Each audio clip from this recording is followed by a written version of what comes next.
12 days they had been watching the house, and no one inside it knew her name was already written down. There is a law older than this country. Older than most of the words used to describe it. It was written in the dark, by things that do not die, and it has only ever been broken at a terrible price. A woman in a third-floor apartment mends broken clocks. She does not know that world exists. She does not know that somewhere beneath the city, in a room with no windows, 13 chairs are being counted.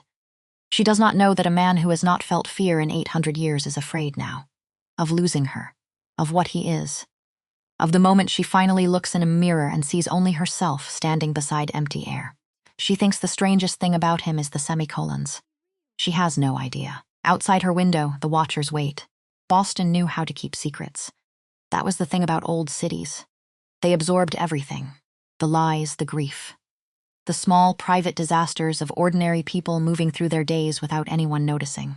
Old cities took all of it in through the brick and the mortar and the cold October air, and they kept it, quiet and unremarkable, the way deep water keeps what falls into it. Caius Ren had always appreciated that about Boston. He had lived in cities that screamed, cities that announced themselves, that demanded to be witnessed and admired and recorded. Rome in its excess, Paris in its particular kind of beautiful self-importance, London in the fog, which was really just London, refusing to be fully seen by anyone, including itself. He had watched all of them change, had watched them tear themselves apart and rebuild and tear apart again. The way living things do when they cannot help themselves. Boston was different. Boston was careful and Caius. After 8 centuries of existing in a world that was not built for him, had learned to appreciate careful things. The building he occupied had no business existing in the middle of a residential street in Beacon Hill. That was the charitable way to put it. The less charitable way was that the building looked like someone had taken a Georgian townhouse, crossed it with a medieval fortress, and then let several centuries of accumulated stubbornness hold the whole thing together. The windows were tall and narrow. The front door was iron. The garden, if you could call it that, was a collection of bare-limbed trees that had given up on leaves sometime in the previous decade and appeared to have no intention of reconsidering. The neighbors had theories.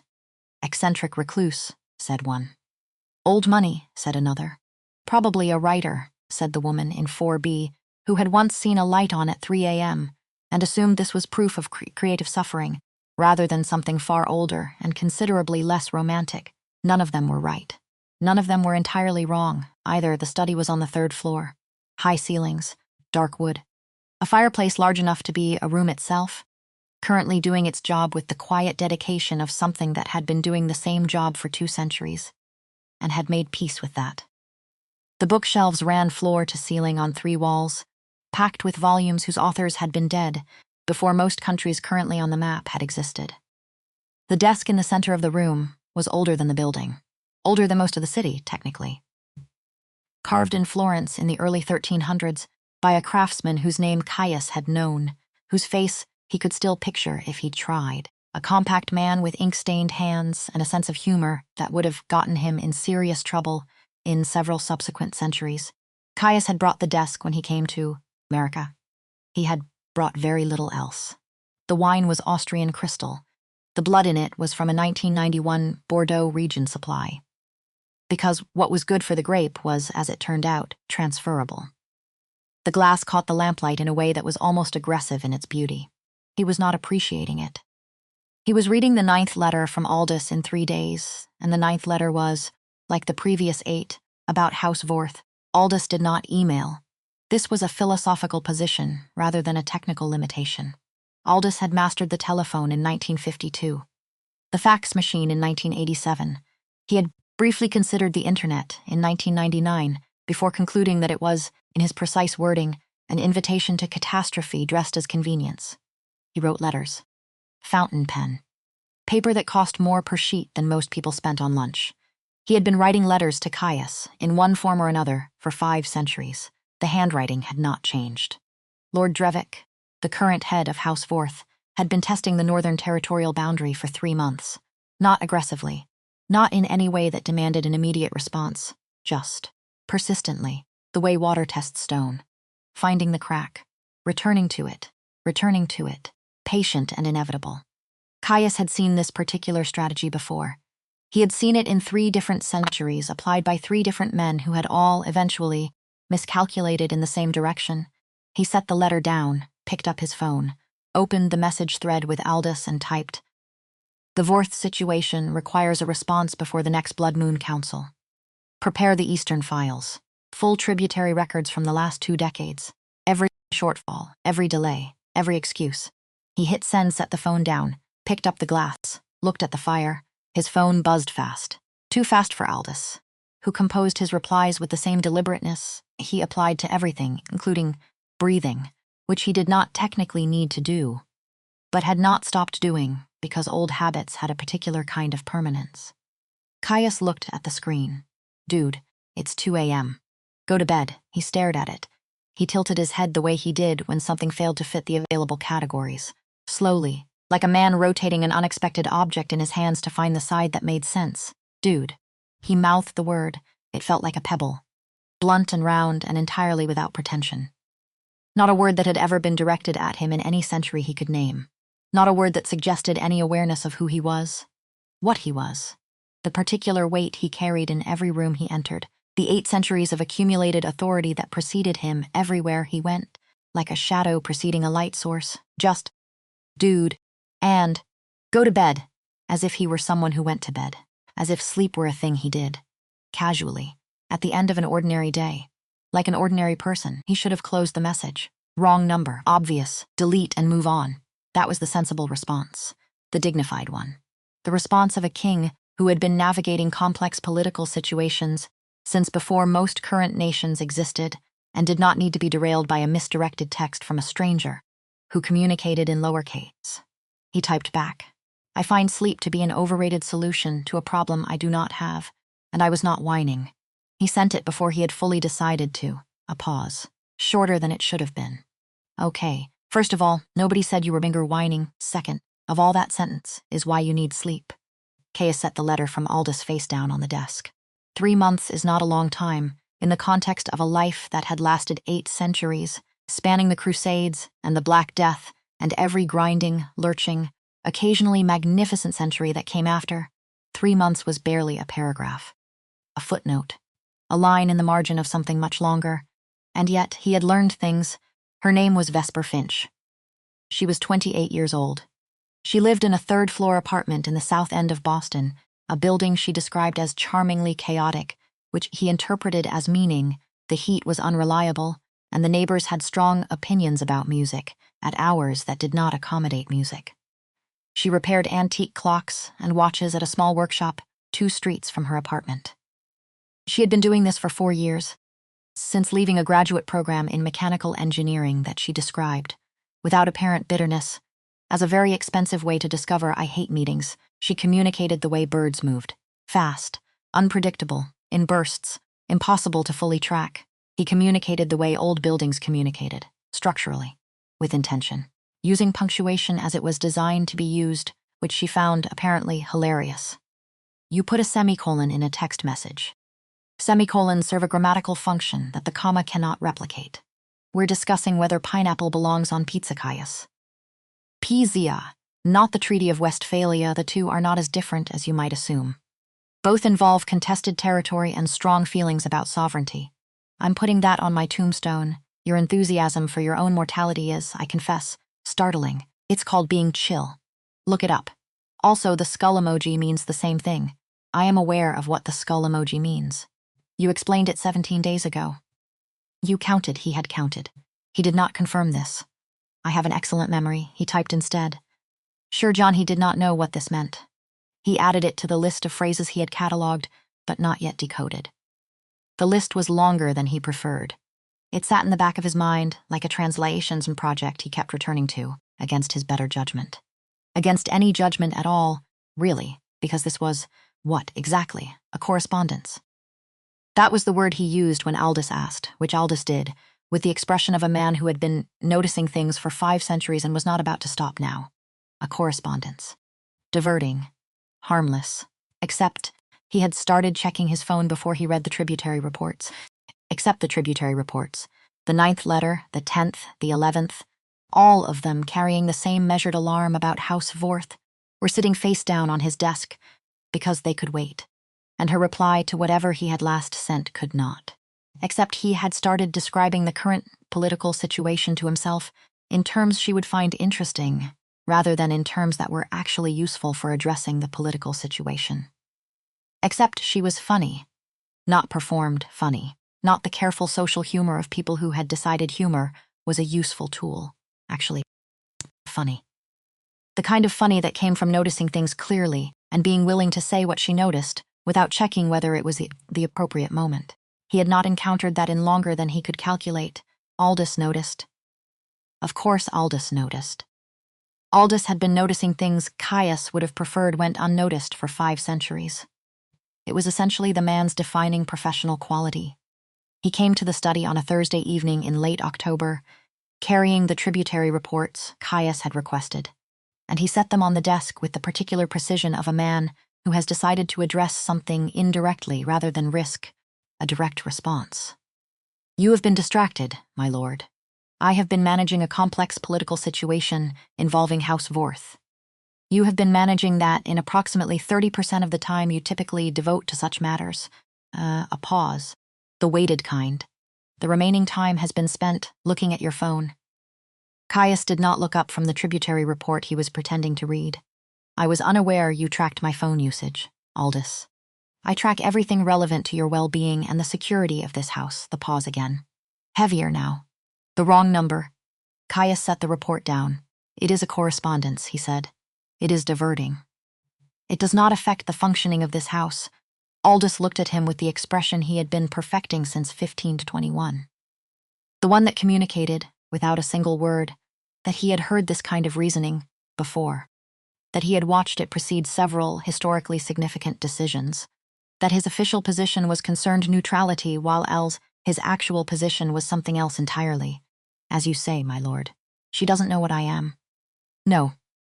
She thinks I am a history professor." "Indeed. It is harmless." Aldous gathered the tributary reports, aligned them with the edge of the desk with the care of a man who had decided he had said enough for one evening. Then he moved toward the door and said, without turning back, "House Wroth has been watching the building." Caius was very still. "How long?" 12 days.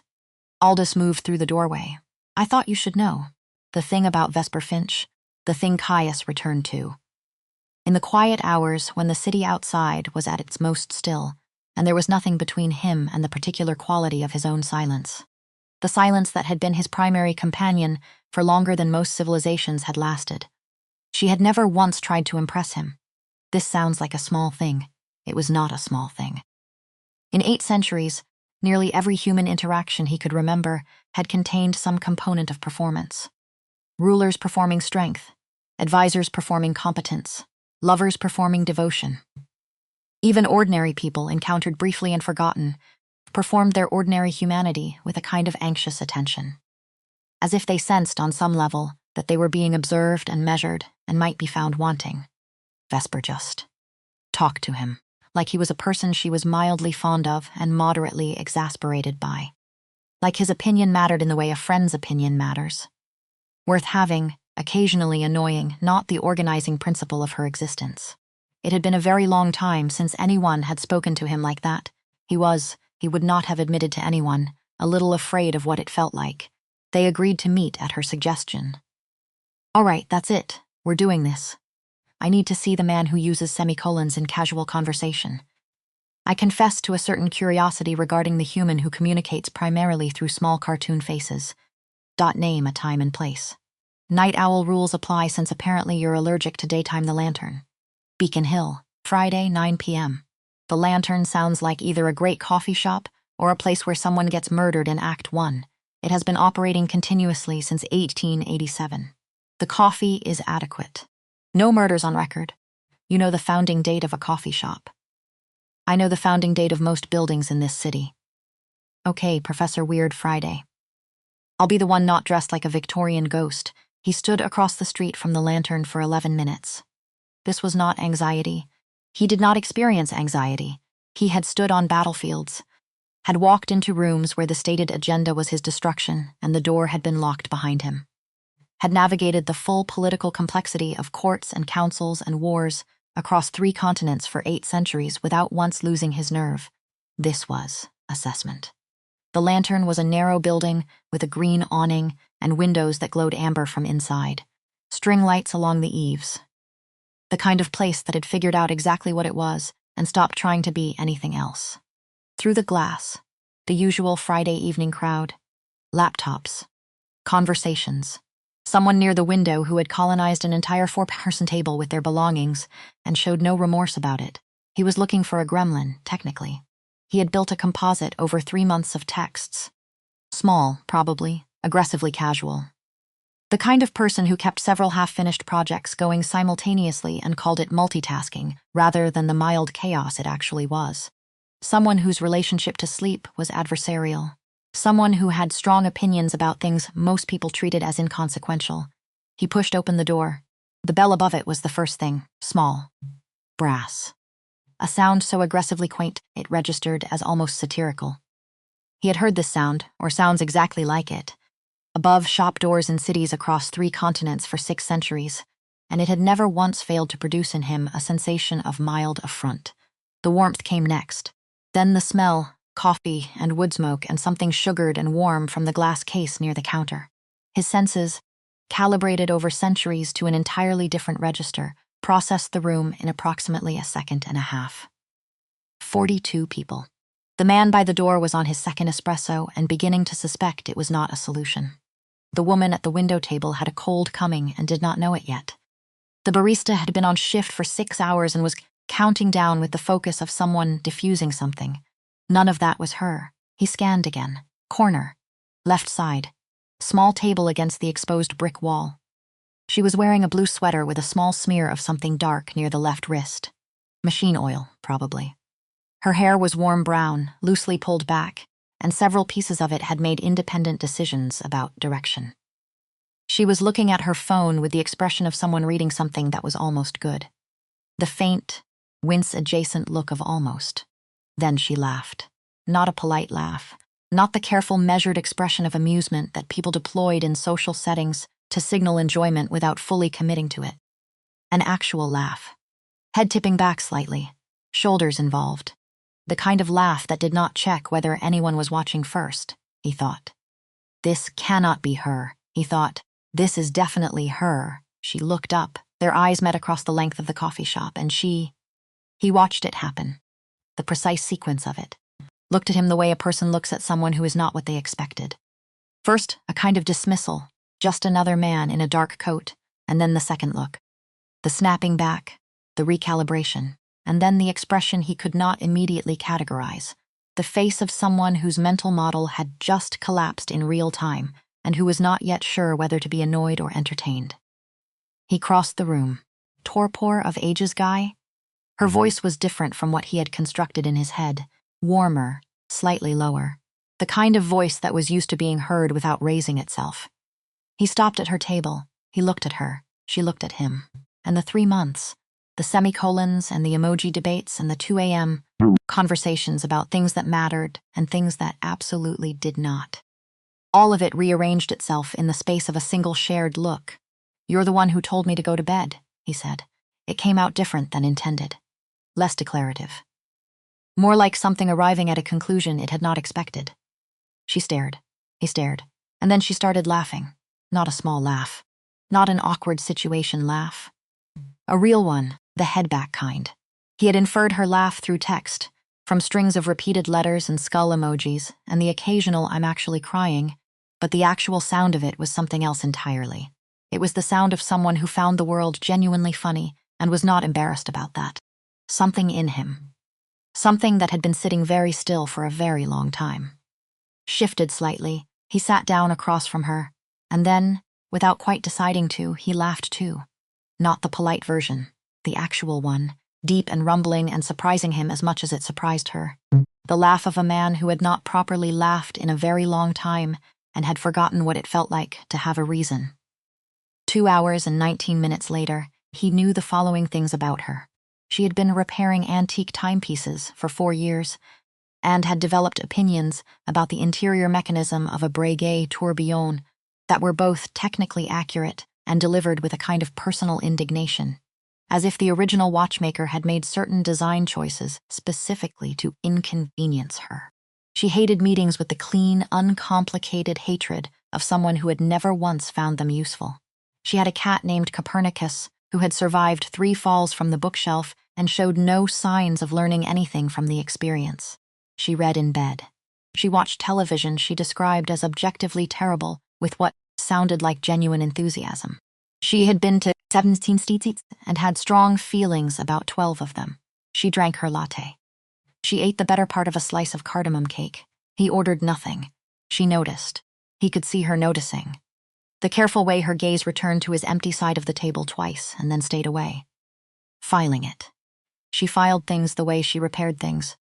Quietly, without making a production of it. In an orderly sequence she would return to later. He had watched her do this with other observations over the 2 hours. The way he knew the founding year of the building without checking. The way he described the 1887 renovation of the lantern's interior, with the specificity of someone who had not read about it but been there. She was paying attention, not performing attention, actually watching. Yeah. He was not accustomed to being watched by someone who was doing it clearly and without agenda. He found it interesting. The way a difficult problem is interesting. Not comfortable, not safe, but engaging in a way that made everything else temporarily recede. You know, the founding date of this building, she said. I have an interest in architectural history. You described the original countertop material from the 1887 refit.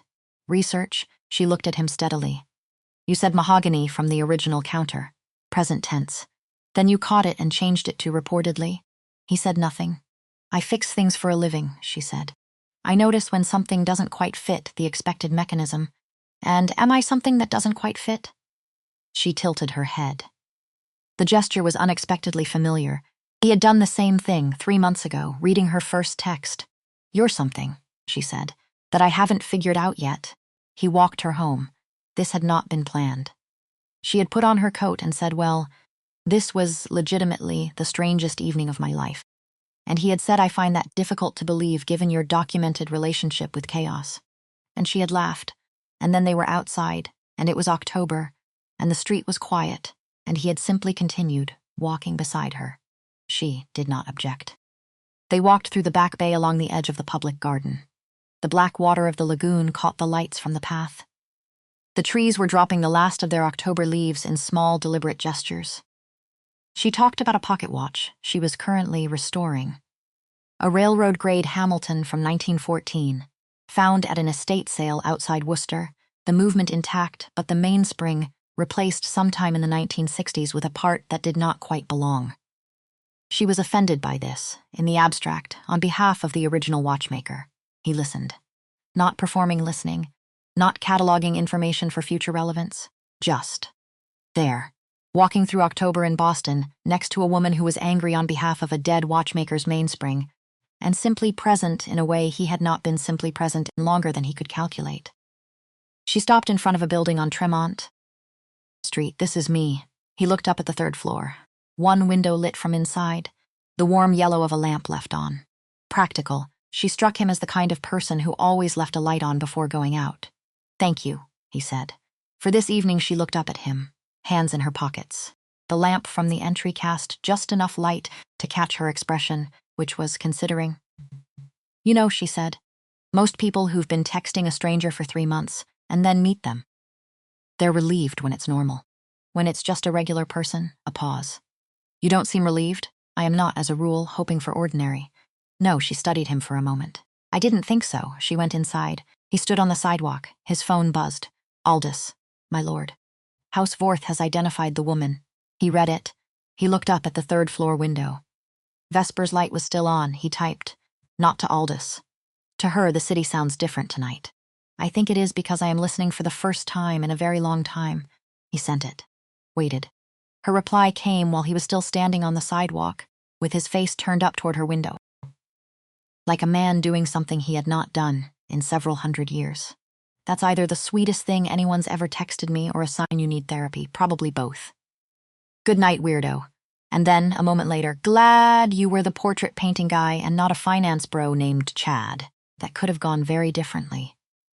He put the phone in his pocket. He did not respond to Aldous. He walked home through the October streets of a city that kept its secrets, and for the first time since somewhere in the 14th century, he was not thinking about the weight of what he was. He was thinking about a pocket watch with the wrong mainspring, and the woman who was angry about it on the dead watchmaker's behalf. And the way the lamp was still on in the third-floor window. Aldous was waiting at the desk when he returned. "You did not respond to my message. I was occupied. With the woman. With walking home." Aldous said nothing. The silent version of Aldous was more unsettling than the one that spoke. It had been refining itself for 5 centuries and had achieved a precision most people could not manage with words. 12 days, Caius said. "You said they have been watching for 12 days. 14 now. And what has Drevick concluded? Nothing concrete, but Drevick does not need concrete conclusions to act. He needs leverage." Aldous moved to the window, looked out at the street below. Quiet, dark, bare trees against the lamplight. "A human woman who does not know what you are? That is leverage, my lord." She looked at the fire. "She is not involved, she is now." Aldous turned from the window. His face was the face of a man who had delivered difficult assessments for a very long time and had not gotten easier at it. "My lord, she is now." The fire crackled. Outside, October pressed against the glass. Caius picked up his phone, opened the message thread with Vesper Finch, who had told him to go to bed at 2 a.m., and then spent 3 months being the most interesting thing to happen to him in decades. He read the thread from the beginning, 3 months of it, the way he read old letters, with the attention of someone who understood that a record of a person could outlast the person. He did not want this to outlast her. He put the phone down, pulled Aldous' letter toward him, opened it. He began to read, but his eyes kept returning, briefly, involuntarily, to the dark screen of his phone on the corner of the desk. And Aldous, watching from the doorway, said nothing, because Aldous, who had been watching Caius Ren for 5 centuries, had never once seen him look at anything the way he was failing not to look at that phone. And he did not know yet whether that was the best thing he had witnessed in 500 years of service, or the beginning of something that would cost them everything, possibly both, almost certainly both. 5 months. That was the thing nobody told you about falling in love with something impossible. It did not happen in a moment. It happened in accumulation, in the small daily weight of a person becoming necessary, in the way a routine built itself around someone without you noticing. Until one morning you woke up in a castle in Beacon Hill, which was a sentence Vesper Finch had never expected to apply to her own life, and realized your toothbrush had migrated here 3 weeks ago, and you had not gone back to your apartment for anything except Copernicus, who had also, somehow, migrated, and was currently sitting in a 400-year-old chair like he had always been the intended occupant, and the previous 4 centuries had simply been waiting for him to arrive. Which, fine. Copernicus had always had ambitions above his station. The castle, she still called it that, internally, because what else do you call a building with actual turrets in the middle of Boston, had absorbed her the way old buildings absorbed everything. Quietly, without making a fuss. 1 room at a time. First it was the workshop in the east wing, long table, good north-facing light. She had brought her tools in a rolling case and set them out with the specific precision of someone who needed at least one domain of the universe to be organized. Caius had watched her unpack with an expression that suggested he was working out how to feel about the power strip she had run along the baseboard of a wall that had been standing since the Adams administration. He had not objected. This was, she had learned, his version of approval. The absence of objection from Caius Ren was the equivalent of a standing ovation from most other people. Then the reading chair, her chair, deliberately normal-sized. Second-hand shop on Charles Street, upholstered in a green she described as aggressively cozy, and he described as an assault on the visual dignity of the room. She placed it directly in front of the library fireplace and declared the location non-negotiable. He read in his wing chair across from it. She read in hers. They argued about books, about history, about what way history got told and retold until the original shape of it was barely visible. On one memorable occasion, they argued about a novel he had read when it was first published in 1847, and she had read last Tuesday, which produced a 20-minute conversation about authorial intent that ended with her throwing a pillow at him catching it without looking up.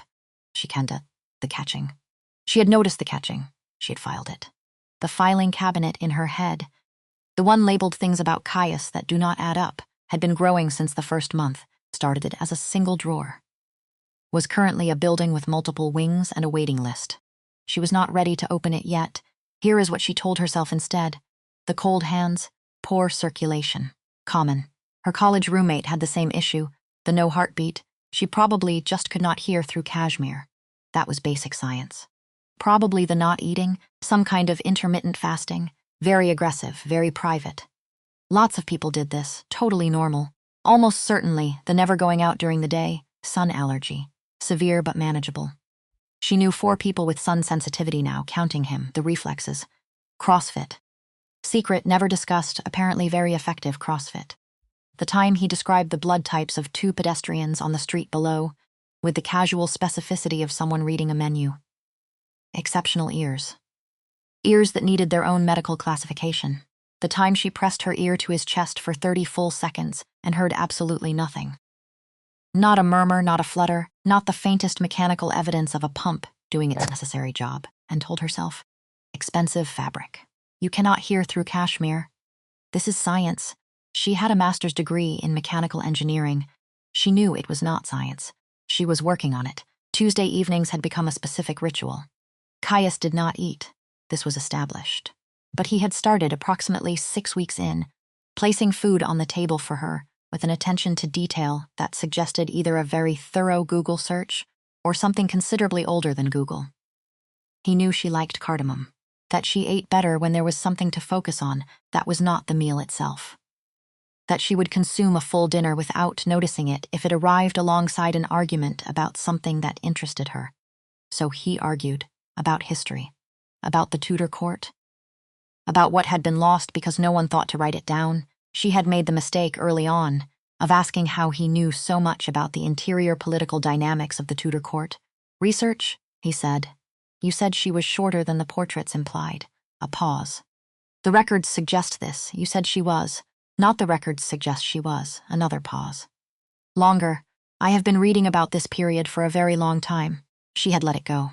She let a lot of things go. And this was the part she had not figured out what to do with. She was happy. Specifically, measurably, embarrassingly happy in the way she had not been since before she could remember being otherwise. And the happiness was so immediate and so large that examining the edges of it felt like a risk she was not ready to take, so she filed. And ate cardamom cake. And argued about the Tudors. The oddities kept arriving. The Tuesday she came back from the workshop late. 11 p.m., tired, smelling of machine oil, and found him standing in the hallway outside the library in a stillness that was not the stillness of a person waiting. Not the stillness of a living thing in pause. Something else, something that did not need to breathe. Doing something that was not technically breathing. She said hey, and he turned immediately, smoothly, the stillness collapsing into something that looked like a person, and said, how is the Hamilton? And she said the mainspring is wrong, still, and they went inside, and she told herself she had not seen what she saw. The morning she knocked on his study door and pushed it open when he did not answer. He had been at the window, October light coming in at an angle, not touching him. The light was in the room. He was in the room. They were not occupying the same relationship to it. He turned when she pushed the door and moved away from the window in a single fluid step and said, you're up early, and she said the mainspring is still wrong. I can't stop thinking about it, and he said, have you eaten? And somehow that became the conversation, instead of the other thing. The evening she was in the library alone and heard him come in through the front door 3 floors below and knew it was him. Not from sound, not from footfall or voice or any sensory data she could point to, just knew. The way you knew, after enough time, the particular weight of a specific person in a space, except she had never been able to hear his footfall, not once. He moved like something that had spent centuries learning to move through the world without leaving evidence of itself, without disturbing the air. Without making the floorboards register a presence that technically should have had weight. She filed it. The filing cabinet was a building now. Large, multi-story, climate-controlled. She heard it on a Wednesday, not on purpose. She was heading to the kitchen at 10 p.m., wanting tea, coming off 4 hours in the workshop, with the particular hollow focus of someone who had been concentrating on something very small for too long. The East Wing corridor was dark and warm, and she was moving in socks, quiet the way she got when she was thinking, which was most of the time. The study door was heavy oak, not quite closed. She was not trying to listen. That was what she would tell herself afterward. She was passing. She slowed because she heard her name. She stopped because of what came after it, Aldis's voice first, low, precise. The voice of someone delivering information without comfort. The Wroth situation is escalating, my lord. Drevick has made contact with 2 additional council members. He is building a case. The Blood Moon session is in 4 weeks and he will bring it then, formally, if he believes the count is in his favor. A pause. Caius. What is his count, Unhurlong? But he believes it's sufficient. The tributary records have been subpoenaed from the Eastern Vault. He is building a case under Article 7. Article 7. The tributary records. The Eastern Vault. These were not the words of a history professor. She knew this. She had known it.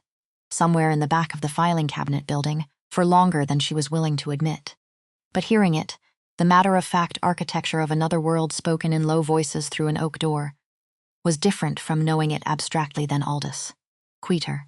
And, the woman, my lord, a pause with weight in it. What about her? She is still here.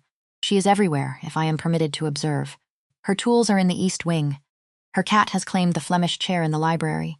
She uses the Hadley chalice as a coffee mug, which I mention only because it has survived since the 13th century, and I would prefer it to survive this decade as well.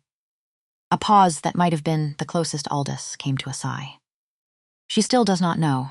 You have been careful. But Drevick's people are watching. They know she is here. And if he moves under Article 7, I know what Article 7 means, Aldis. Do you know what it means for her specifically? A silence. Long. The kind of silence that is itself a kind of answer. She will believe when she is ready. Caius's voice, when it came, was different. The authority was still there, but underneath it, something else. Quieter. More costly. I will not force it. The truth is hers to find in her own time, and if she is not ready before Drevick acts, the longest pause, then I will deal with Drevick, and if the council, Aldis. Just the name. Quiet. Final. I heard you. Vesper stood in the dark hallway. Hand over her mouth, the tea entirely forgotten. She went to bed. She did not sleep. She lay in the dark with the particular alertness of a person whose brain had just been handed something it could not process immediately and was attempting to do so anyway. Systematically. The way she took apart a movement she had never encountered before. Carefully. In order. Naming each piece as it came free, the cold hands, the no heartbeat, the stillness, the speed. The way light behaved differently around him than around everything else. He had said it once, casually, in the context of a conversation about historical memory, 8 centuries. She had laughed and said, okay, ancient one, and he had not corrected her, and she had not pursued it. Because she had known. Not known, but known in the way the body knows things before the mind is willing. The low, persistent awareness she had been filing for months. The building that kept adding floors, Blood Moon Council. Article 7, tributary records, and she will believe when she is ready. And the truth is hers to find in her own time, not a performance, not a bit. The voice of someone who had decided to be patient with a timeline he could not control because the alternative was losing something he could not afford to lose. She pressed both hands flat against her sternum. Her heart was doing things hearts did when receiving information the rest of the body was still catching up to. She did not ask him the next morning, or the morning after. She needed to take it apart first, in her own space, with her own tools, at her own speed. You do not pick up a movement you do not understand and start turning the gears. You look first. You look until you understand what you are looking at. Then you act. So she looked 5 months of evenings. The way he moved. The way he listened. Not the way people listened when they were waiting for their turn to speak, but the way something very old listened, with the full weight of accumulated time behind it. The way he had never, in 5 months, given her a single reason to be afraid. That was the piece that kept surfacing when she tried to build the case against him. He had never been frightening. Strange, yes. Wrong-shaped for the century he occupied, yes. Occasionally so formal it tipped into comedy. But not frightening, careful, consistently, with a care that had nothing to do with performance and everything to do with intention. She sat in her workshop with the Hamilton open in front of her and thought about that for a long time. On the 3rd day, Lord Drevick came to her workshop, She did not know his name then, or what he was. He introduced himself at the door, well-dressed, pleasant, the kind of pleasant that was a very good coat worn over something considerably less pleasant. As someone who had known Caius Ren for a long time, she let him in. She was not, by nature, afraid of strangers. She was curious about them. He sat. He spoke carefully, the way someone speaks when every word has been chosen in advance and tested for load-bearing capacity. He talked about Caius in broad sympathetic strokes. A complicated man, a long history, a pattern of hurt that was difficult to see from the inside. He did not threaten. He planted small things, insinuations shaped like concern, the kind of doubts designed to feel like your own. Vesper listened, fully, without interrupting, tracking not just the words but the shape of the words, the grammar of them, the way certain phrases arrived too smoothly, too prepared. Like mechanisms that had been tested before being deployed. She thanked him, showed him out, stood at the door for a moment, then picked up her phone, typed Drevick's name, the address he had given. The card he had left, sent it to Caius with a single line.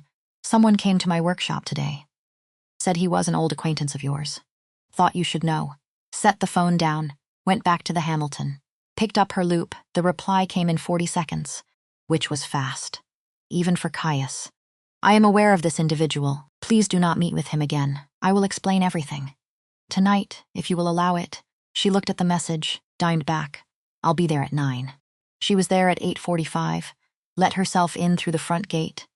She had the code, had had it for months, which she was only now fully registering as significant.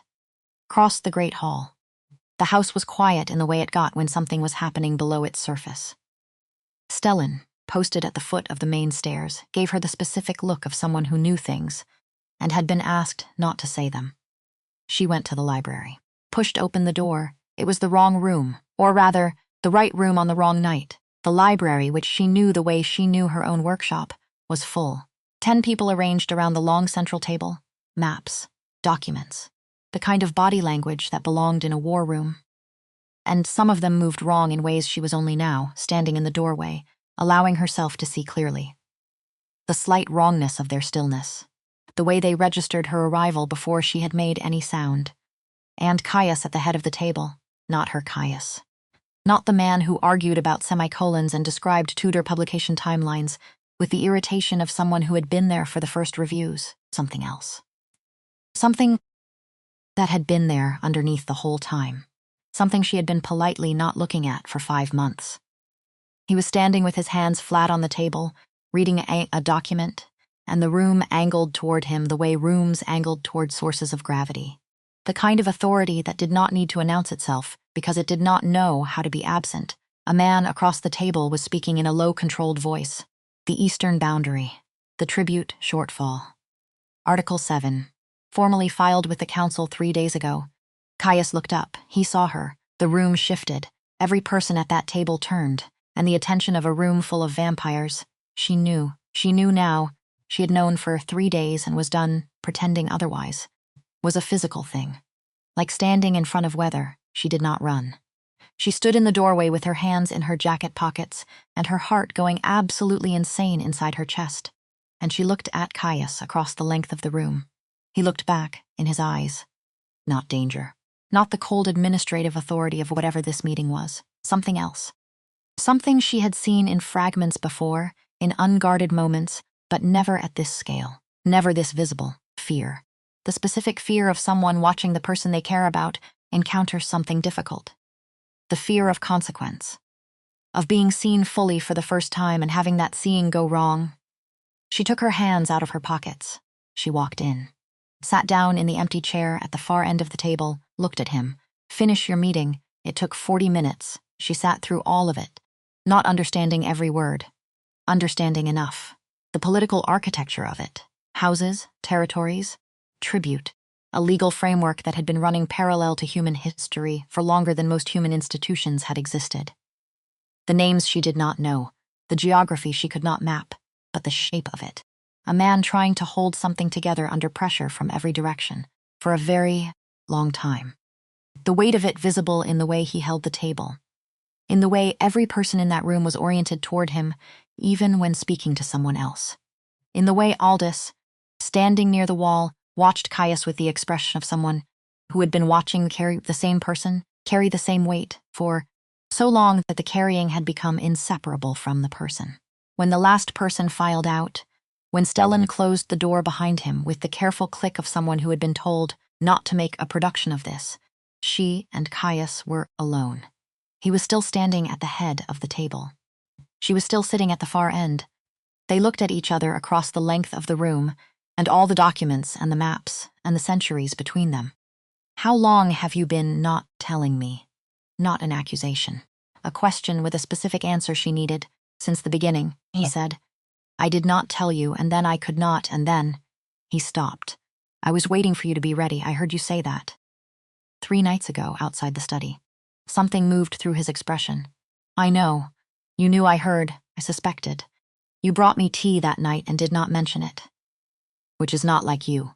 You mention everything." She looked at him. "Why didn't you tell me yourself? From the beginning, because you would have left."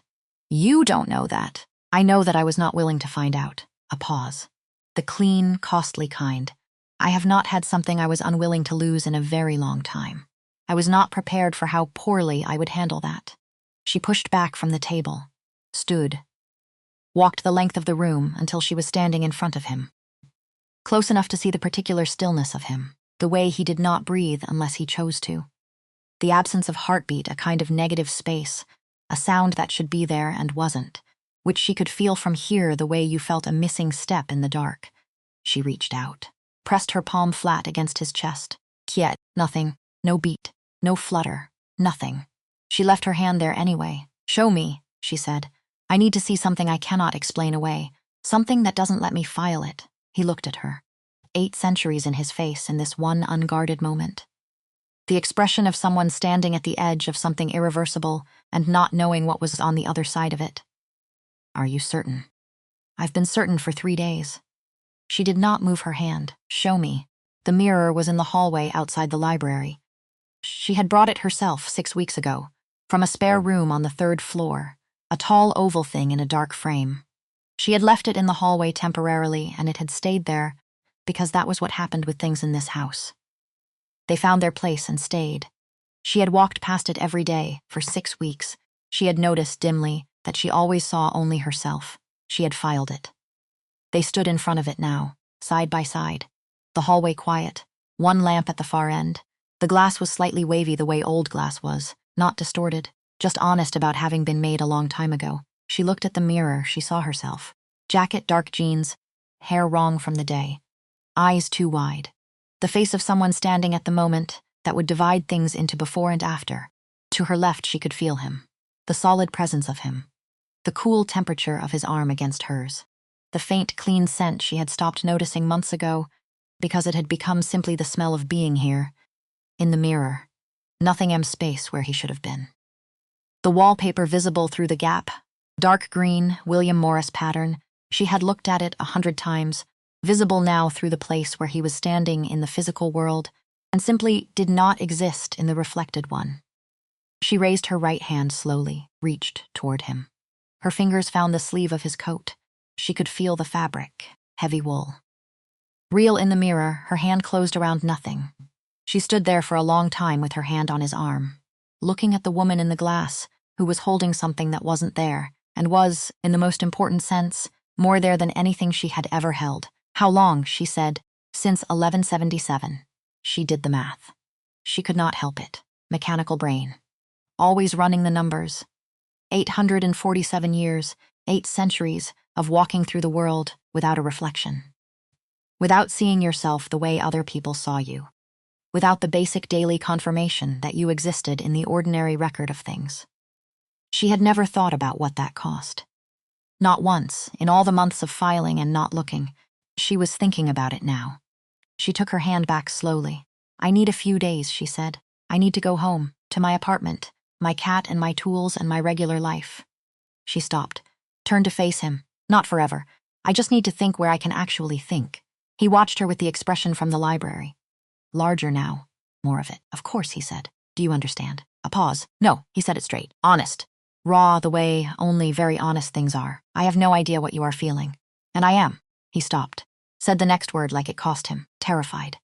She crossed back to him, stood in front of him, took his face in both hands, his cheeks cool under her palms, no warmth, no pulse at his temples, nothing a living face was supposed to have. Everything that made it his. "I love you," she said. "I love you and you're whatever you are, and I need 3 days and then I'm coming back." 3 days. A ghost of his smile. 3 days, he said. "Don't text me." I know. Try anyway." She kissed him once. Quick, firm. The way you kissed someone when you needed them to understand. It was a promise and not a goodbye. Then she got her coat, and she left. She made it 14 hours. Then her phone buzzed. She had told him not to text. She looked at the screen. "I am aware I was instructed not to text. I am choosing to interpret that as a suggestion rather than a decree. You should know that Aldous has reorganized the East Wing workshop in your absence, which I believe is his version of hoping you come back.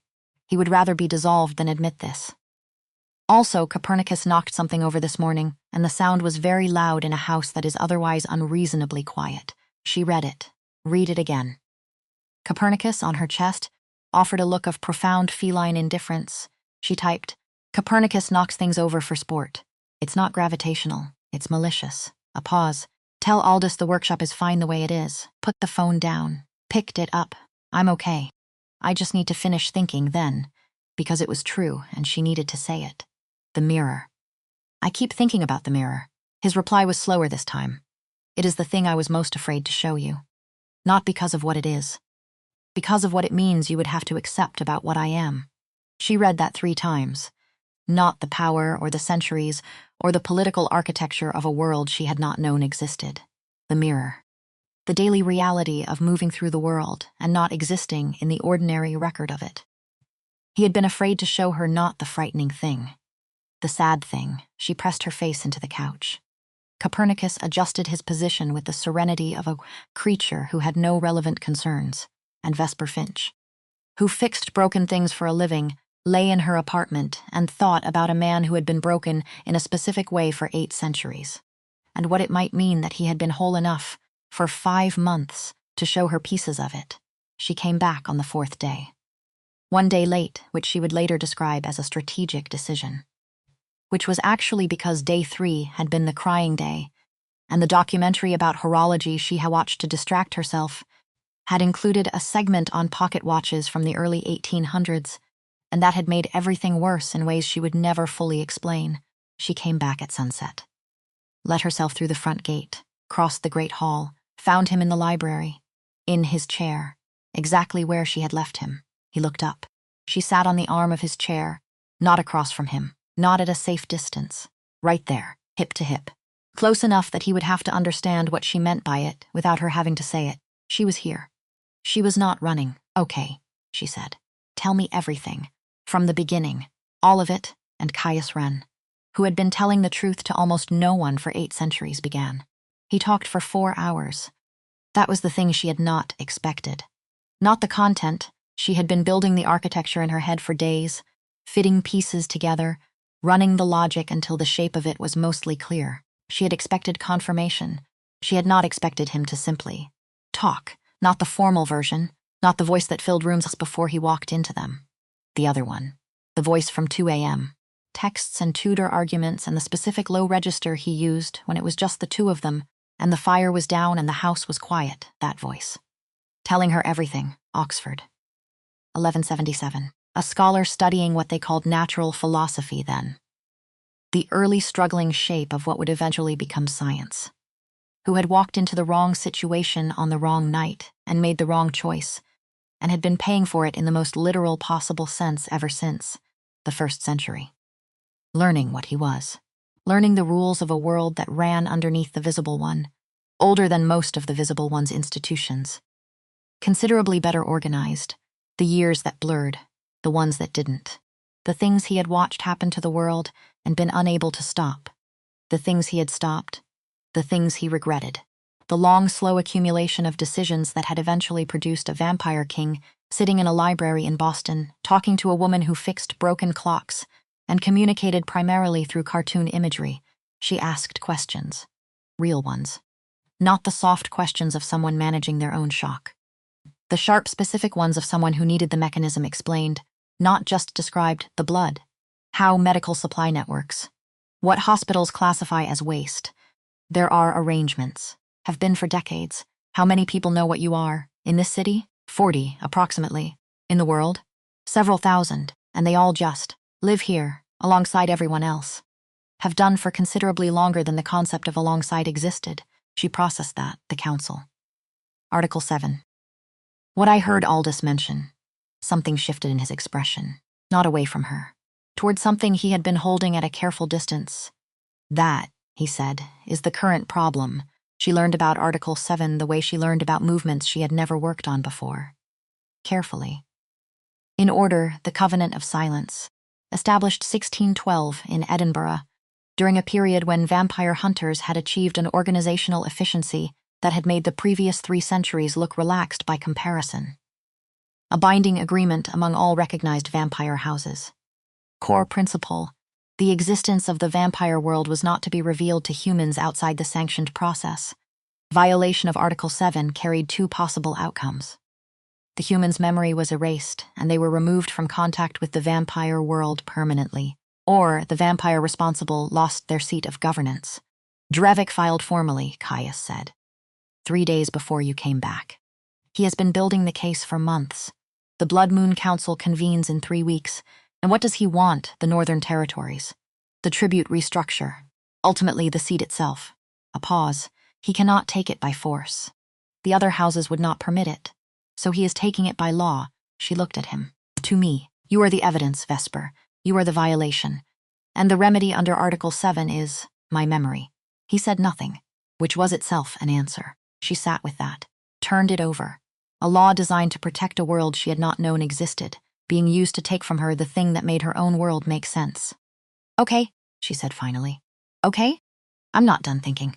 Give me a minute. She stood, walked to the window. The city doing its ordinary nighttime thing. Lights, traffic, the amber glow of a place that never went fully dark. She pressed her palm against the cold glass. What happens if you lose the seat? Drevick controls the Northern Territories and the council majority. The tributary agreements collapse. 3 smaller houses have been waiting for exactly this shift to stop honoring their obligations. It cascades. And what happens to you personally? A pause. I survive. I have survived worse. That's not what I asked. He was quiet for a moment. I lose the thing I have spent 4 centuries building into something worth having, and I lose, he stopped. I lose the right to be in any proximity to you. Formally, legally. Under the council's jurisdiction, she turned from the window. He thought of everything Drevick is thorough. It is his primary quality and her primary weapon. When's the hearing? 3 weeks from Thursday. She walked back to his chair, sat on the arm of it, exactly where she had been when he started talking. 4 hours ago. Then we have 3 weeks, she said, Vesper. Don't. She looked at him. Don't do the thing where you manage my involvement for my own protection. I have been in this since I walked into that meeting. I have been in this since I sat down and waited for it to finish. I am in this, so. 3 weeks he looked at her, and she could see him in real time, navigating the conflict between 8 centuries of handling everything himself and the specific, newer, considerably more complicated fact of her. 3 weeks, he said. Aldous had opinions. This was not new. Aldous always had opinions. He simply expressed them with the restraint of a man who had learned, over 5 centuries, that opinions expressed directly to Caius Ren had a meaningful chance of being ignored, whereas opinions expressed obliquely had approximately the same chance, but felt better in retrospect. He found Vesper in the workshop the next morning. She was working on the Hamilton. Still, the wrong mainspring, still wrong. He stood in the doorway. You should know, he said, without preamble, that I do not think this is a good idea. She did not look up. Which part? Any of it? All of it? A brief, uncharacteristic pause. The situation has moved beyond the controllable. Drevick is not careless. He does not act without having already counted his votes. How many does he need? Still a majority of the seated council. 7 of 13. How many does he have on Hunoln? Estimated 5 to 6, leaning towards 6. She set down her loop. Looked at him, so he needs 1 more, possibly. Ho are the undecided. He was quiet for a moment. The quiet of someone recalibrating. You are asking the right questions. I fix things for a living, Aldous. You start with the mechanisms. Something happened in his expression then. Not warmth, exactly. Not approval. Something more austere than either. The expression of someone setting down a weight they had been holding for a long time and finding, against expectation, that the person across from them was stronger than assumed. 3 undecided, he said. Councillor Vane, who has held his seat since 1743 and values precedent above all things. Councillor Ashby, who is new and frightened of Drevick and might vote either way depending on the direction of the wind, and, he paused. Myself, she stared at him. You have a vote. I hold the seat of the standing advisor. I have held it for 5 centuries. I have never cast a deciding vote in a contested matter. He said this flatly, without visible feeling. It's the way someone stated a fact they had long since made peace with. I have never needed to. She looked at him for a long time. But this time you might. He said nothing. Which, she had learned, was Aldous for yes. 2 weeks. The house was different in those 2 weeks. Not outwardly. The routines held, the evenings in the library, the Tuesday dinners she now understood he prepared entirely for her because he could not eat but had learned what she needed without asking, the arguments about books and history, and the ongoing moral question of pineapple on pizza. But underneath, the awareness of the thing coming, the vote, the mechanism of a legal system she had barely understood a week ago and was now learning with the focus she brought to a movement that needed restoring. Every gear, every spring, every point of pressure. She read Aldous's annotated summary of the covenant. He had written it in 1847. The marginalia were extraordinary, dry and precise, and occasionally, in the margins of particularly contentious passages, containing single words that suggested Aldous had opinions about the original drafters that he had never expressed aloud and had instead expressed, very quietly, in ink, in the margins of documents no one else read. She mapped the council. 13 positions, Drevick's confirmed, Caius's confirmed, the undecideds. She thought about levers. Vane valued precedent. Article 7 had been invoked 11 times in the council's history. She read all 11 cases. In 8 of them, the human had been an active danger. Hunters, informers. People who had already compromised the safety of the vampire world through hostile disclosure.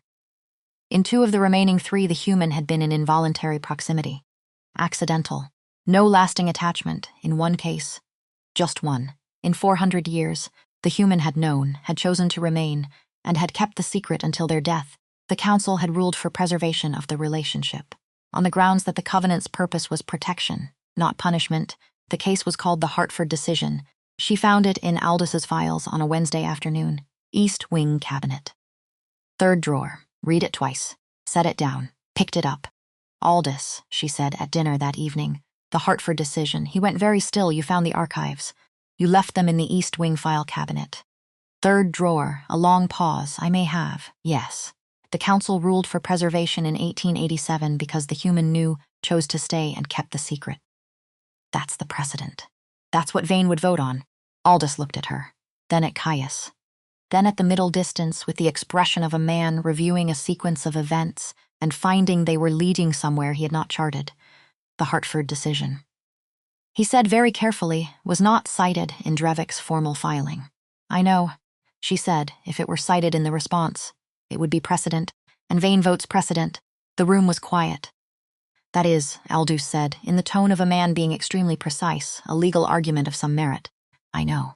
Drevick will counter that Hartford was a different circumstance. He can counter it all he wants. She picked up her fork. Precedent is precedent. That's what you told me yourself, about the 1743 boundary ruling. You said Vane cited a case from 1698 because he needed something older than the argument against it. Another silence.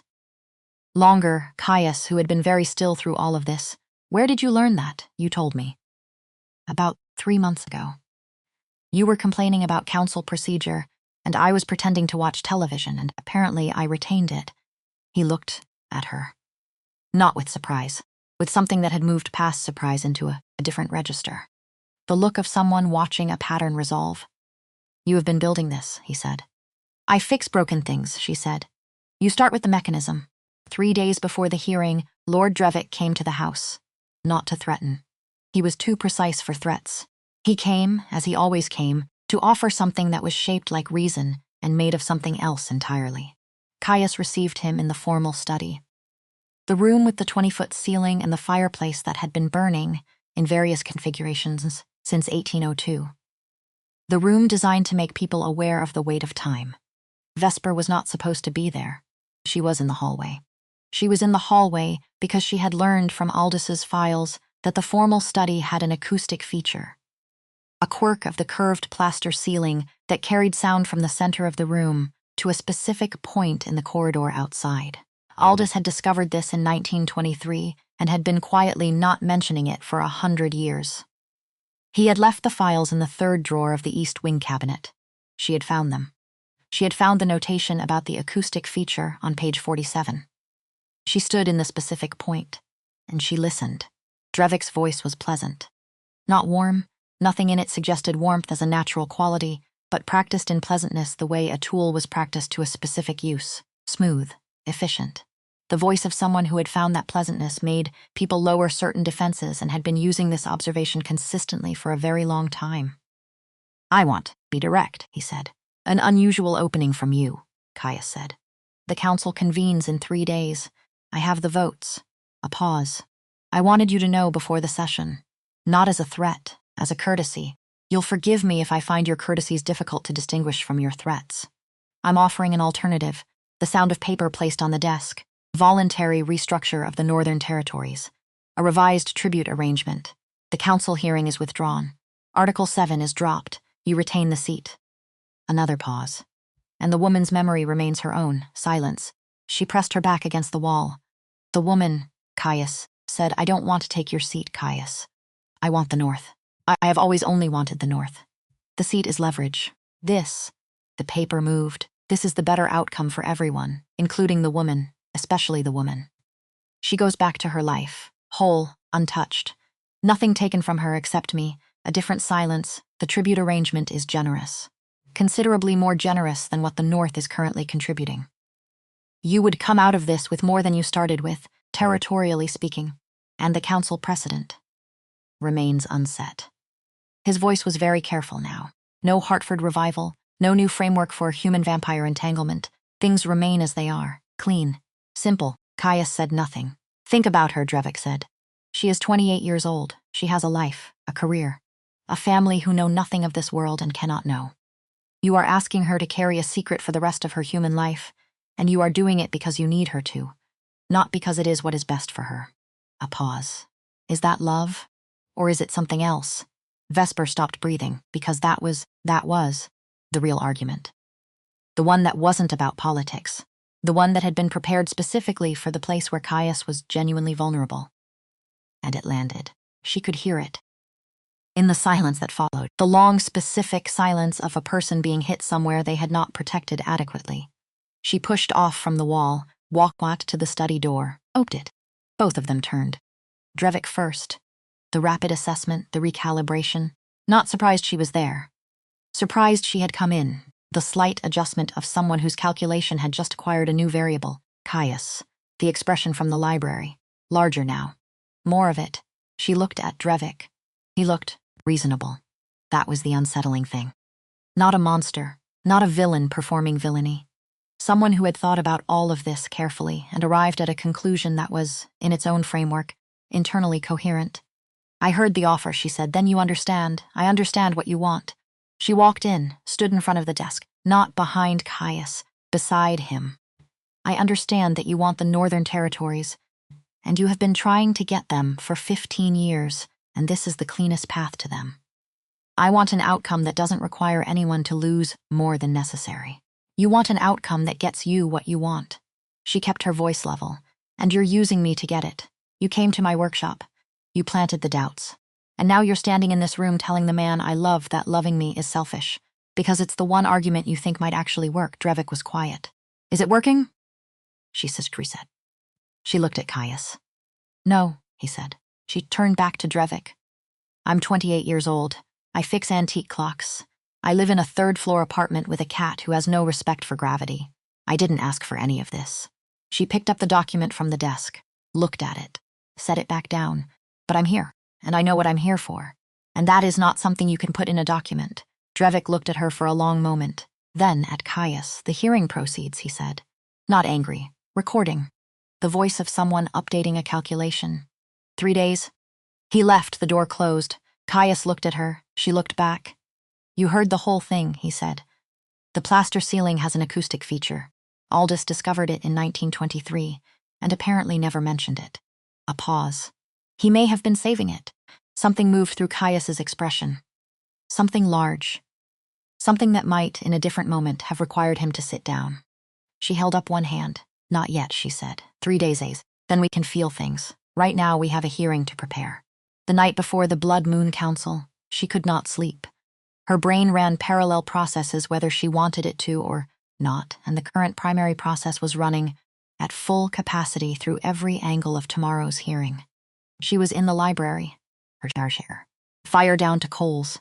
The Hamilton open on the table beside her, because she had brought it from the workshop for something to do with her hands, and had actually, finally in the quiet of 3 a.m., found what was wrong. Not the mainspring. Never the mainspring, the click spring, a tiny piece, the part that regulated the ratchet. Bent, not broken, bent, almost imperceptibly, the kind of thing you missed if you were looking for the wrong thing. And the wrong mainspring had been the repair someone made a generation ago when they could not find the actual problem. Fix the click spring. The original mainspring works. The movement runs true. Everything the watchmaker intended. She heard him come in. He did not make sound. But she knew him the way she knew the particular silence of her own workshop. Did not hear him. Felt the room change. The specific change of him being in it. You should sleep, he said, so should you. I don't sleep, then sit down. She did not look up from the movement. I found it, by the way, the Hamilton. It was the click spring the whole time. Everything else was someone trying to fix a problem they'd misdiagnosed. He sat in his chair across from her. The fire threw the last of its light between them. I have been thinking about what Drevick said, Caius said, quietly. About you. About what I am asking you to carry. I know. He was not entirely wrong. He was entirely wrong about what it meant. She set the movement down, looked at him. He's right that it's a weight. He's wrong that the weight is the problem.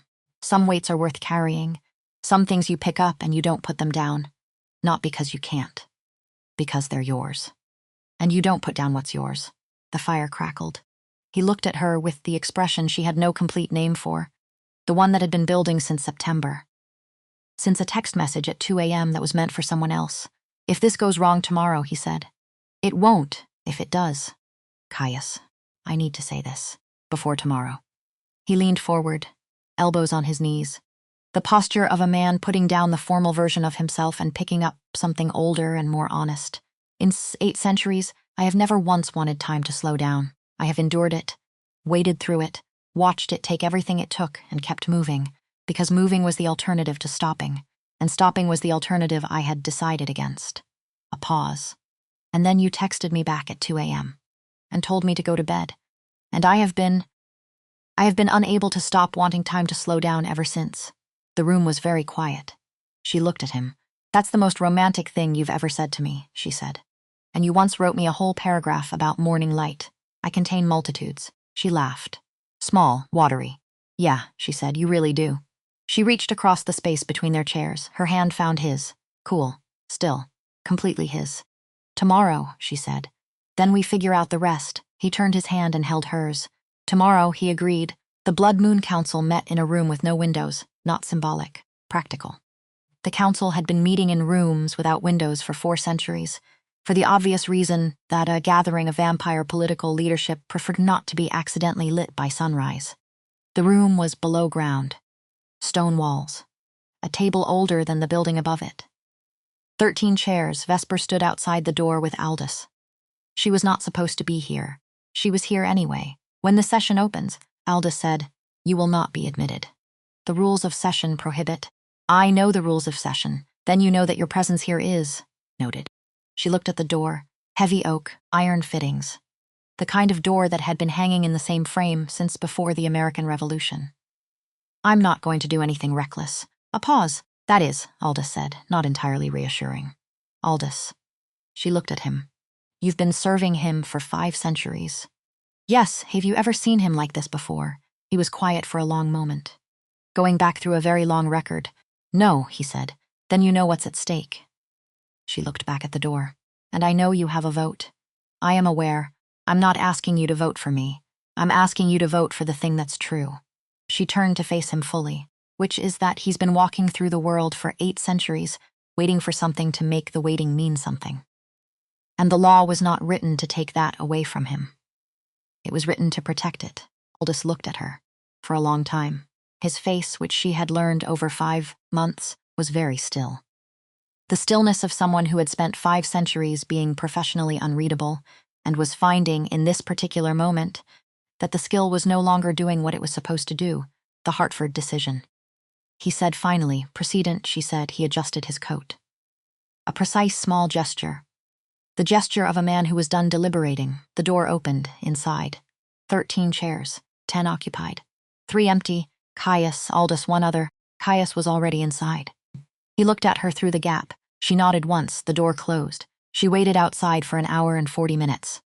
This was a masterclass in the particular torture of being the person in the hallway rather than the room. She had nothing to do with her hands. She had left the Hamilton in the library. Her phone had no signal below grade. She had the wall and the stone floor and the door. She stared at it a lot. She thought about the click spring. The bent click spring that no one had caught because they were looking at the mainspring. The original repair, a generation back, wrong and well-intentioned, the movement running wrong ever since. Not broken. Just off. Just enough off to matter. You fixed it by going back to the original fault. At the source, she thought about the Hartford decision. She thought about Aldous adjusting his coat. She thought about Caius saying, "I have been unable to stop wanting time to slow down." She thought about 8 centuries. The door opened. Aldous came out first. He looked at her. His face was the careful face. The 5-century professional face. She could not read it, and she had spent 5 months learning to read it, and she was, "The Council," he said, "has ruled." She waited. Article 7 does not apply in cases where the human party has knowledge of the covenant, has elected to remain in contact with the vampire world, and presents no material threat to the security of the community. He paused. This is consistent with the Hartford decision of 1887, which the Council has voted to recognize as binding precedent. She stared at him. 7-6, he said. "In favor you," she said. "I voted last." His expression shifted, almost imperceptibly. The nearest thing to warmth she had ever seen on his face. "I have been serving this house for 5 centuries. I have watched Caius Ren govern empires, negotiate wars, outlast everything that tried to end him." A pause. "I have never, in 500 years, seen him look at anything the way he looks at you, and I decided." He stopped, straightened, returned almost to the professional stillness. "I decided that was worth more than my abstention." She breathed, just breathed. For a moment. "Just that, where is he?" she said, inside. "Drevick is accepting the ruling, in his way. Can I go in? The session is concluded." He moved aside. The rules of session no longer apply. The room was emptying. Council members filing out past her with expressions ranging from resigned to carefully neutral. She registered them at the edge of her attention. She was looking at Caius. He was standing at the far end of the table. The stillness she knew now. Not the animal stillness of the meeting, not the formal stillness of governance. The other kind. The kind she had first noticed outside her apartment building in October, standing under her window in the dark. The stillness of a man who had been holding something very tightly for a very long time and had just been given permission to set it down. She crossed the room, stopped in front of him. He looked at her. Those eyes. 8 centuries old. Holding, in this moment, something made of too many things at once. Relief and disbelief, and the specific ache of something long feared not coming to pass. 7-6, she said. 7-6. He confirmed. Aldous, Aldous. And something moved through his face then. Something vast and quiet, like weather over open water. He has never voted in a contested matter in 5 centuries. He said he decided you were worth it. Caius looked away, just for a moment. The way someone looked away when they needed a second to recover from something larger than they had braced for. When he looked back, his voice was different, lower. The voice that was only for her. "Vesper, don't," she said. "If you say something beautiful right now, I'm going to cry in this room that smells like 14th century stone, and I will not forgive you. Then I will save it." Save it. "I have been saved things for 8 centuries. I am quite good at it." She laughed. "The small watery kind. The kind that happened when you were too full of something to keep it entirely inside." She stepped forward and wrapped her arms around him. His arms came around her. Not carefully. Not with the restraint of someone managing their own strength. Actually holding on. The way you held something you had been afraid of losing and were still processing the fact that you hadn't. She pressed her face against his chest. Nothing. No heartbeat. The great quiet of him, completely his, completely right. They sat on the floor of the library that night. Not the chairs, not the sofa, the floor. Because she had sat down, and her legs had made a unilateral decision, and he had simply sat down next to her, because wherever she was, that was where he was. Copernicus arrived at some point, and installed himself between them with the authority of a cat, who had decided this was his arrangement, and was extremely pleased with the results. The fire was low. The city's doing its ordinary thing outside the windows. She said, "I need to tell you something, yes, about the time thing." She looked at the fire, not at him, not yet, the "you live forever and I don't" thing. "I've been thinking about it since the mirror. And I have been pretending I haven't been because it's the size of something I don't have good language for." He was very still. "Tonight made it real," she said. "The hearing. Drevick. All of it. It stopped being theoretical and became a thing that was happening. And I realized something in that hallway." She paused. "I don't want to lose you. Not to politics. Not to law. Not to time." She turned to look at him. "And I know what that means. Eventually. What it would take. And I'm not saying no." He looked at her. "But I'm not ready," she said. "Not yet. Not for a long time. I want to earn it. I want to live my human life all the way through. See my parents get old. Be there for the people I love. Fix 1,000 more broken things with these hands." She looked up. "I want to be human until I've finished being human. And then," he said, "and then I'll come to you. We can do whatever that looks like. Together, but I need the human part first. All of it. The mess, a short version, the silence that followed something. Not emptiness, fullness. You are asking me," he said slowly, "to watch you age. To stand beside you while time does to you what it cannot do to me. Yes, do you know what that costs? I'm asking you to love me enough to pay it." He was quiet for a long time. She waited. Because this was not a question with a quick answer. It was the weight of everything. The full 8 centuries of everything. And she had learned, with him, that some things needed the time they needed. "I have waited," he said finally, "for everything else in my life by accident." He looked at her. "I will wait for you on purpose," she breathed out. The long, slow breath of something finally said. She reached for his hand. Cool, still. "A few more decades," she said. "A few more decades, and then eternity, he agreed. She leaned her head against his shoulder. Copernicus rearranged himself with the smug efficiency of a creature who had engineered this exact seating arrangement and was satisfied with the outcome. "I have a question," she said. "Yes, the Breguet tourbillon, the one I've been trying to source parts for. You described the original movement specifications in detail that implied you had physically held one. A pause I may have, when 1801 is a reasonable estimate." She tilted her head back to look at him. "Did you actually meet Breguet?" "We had a professional acquaintance, Caius. He was a remarkable engineer. Difficult man. Very strong opinions about lever escapements. I cannot believe. I have been trying to source these parts for 6 months, and you personally knew Abraham Louis Breguet. I offered to help with the sourcing. You said you had a contact who might know someone. I was being modest." She sat up and stared at him. He looked back with the specific expression of someone who was approximately 40% guilty and 60% entertained. "You are," she said, "going to introduce me to every clockmaker who knew the original masters, living or otherwise. And we are going to have a very long conversation about every piece I have ever struggled to source. I have been looking forward to it for how long?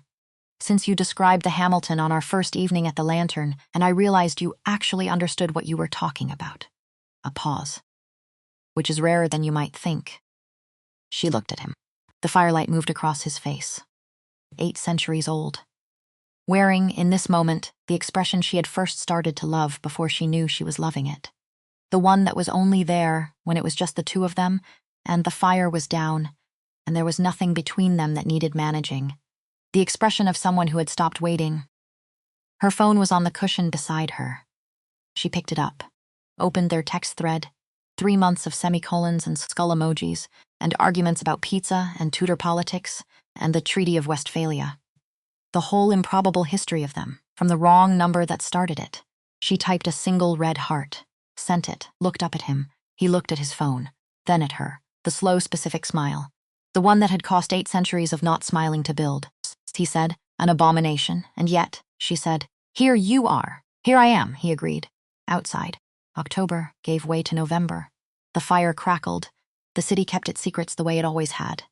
In the brick and the mortar, and the cold, dark water moving under the bridge, and Caius Ren, who had been walking through the world for 8 centuries, waiting for something to make the waiting mean something, sat on the floor of his library with a woman who fixed broken clocks and communicated in cartoon imagery.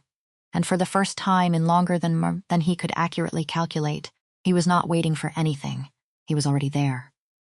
Aldous, who had been standing in the doorway for 4 minutes and whom neither of them had noticed, turned and walked very quietly back down the corridor. He found Stellan at the foot of the stairs. Well? Stellan, said Aldous, straightened his coat. The precise small gesture. Pay up, he said.